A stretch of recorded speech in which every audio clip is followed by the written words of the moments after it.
Les Maliens ne connaissent pas le mot impossible. La peur, ça le Malien ne connaît pas. La prise de risque et toujours partir de l'avant, ça c'est la mentalité malienne. Parce que le Mali a un peuple fort, courageux et armé de patience. Période du Covid, embargo, crise énergétique et tout ce qui s'est passé ces 5 dernières années. Malgré tout ça, le peuple malien est toujours resté debout.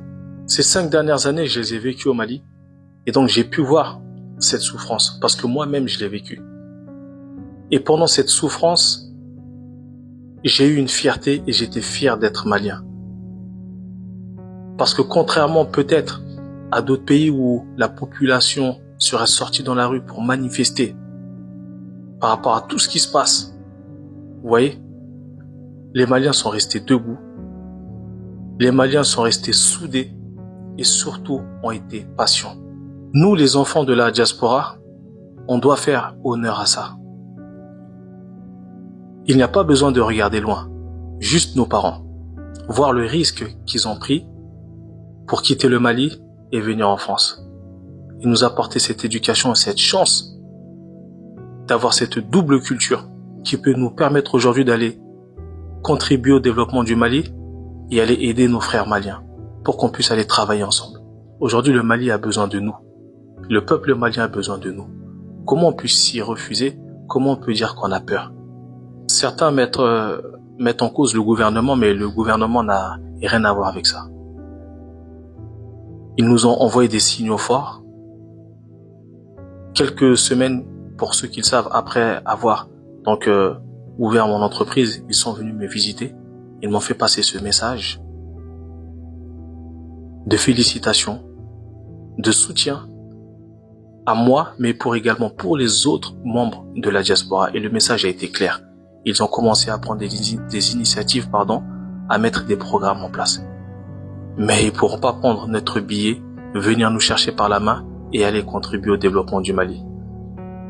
À un moment donné, c'est à nous de faire ce travail. Beaucoup attendent du gouvernement, mais le gouvernement ne vous regardera pas si vous êtes loin. Venez, posez votre pied au sol, montrez de quoi vous êtes capable, montrez votre amour pour la patrie et vous allez voir que, en faisant le premier pas, ils vont faire le second. Parce que même si demain, ouvertement, ils font tout le nécessaire pour que la diaspora vienne, vous allez voir que pas beaucoup de monde viendront. Parce que c'est une histoire de détermination, de courage, de prise de risque. Je sais que tout le monde ne l'a pas. Et qu'on se dise la vérité, tout le monde ne peut pas également être entrepreneur. Mais ceux qui ont la capacité, il faut venir. Il faut venir parce que on sait que vous en avez envie. Mais vous attendez peut-être que s'installe un climat beaucoup plus stable. Mais ce climat beaucoup plus stable viendra également avec notre apport. Donc il ne faut pas qu'on reste assis en attendant.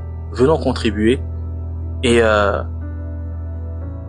gagner du temps en venant mettre votre place au chaud. Parce que les places seront vraiment très chères, comme je vous ai dit. Quand tout ça va terminer, tout le monde voudra venir au Mali. Tout le monde va courir. Mais vous allez voir que ça va être compliqué. Certains pensent que ceux qui ont déjà pris le risque et qui sont sur place se sont trompés. Mais sachez que, au contraire, nous, notre place, elle est déjà au chaud. Et c'est ceux qui auront attendu que le climat s'apaise, c'est eux qui se trompent. Donc encore une fois, le train est en marche, il est temps de le prendre.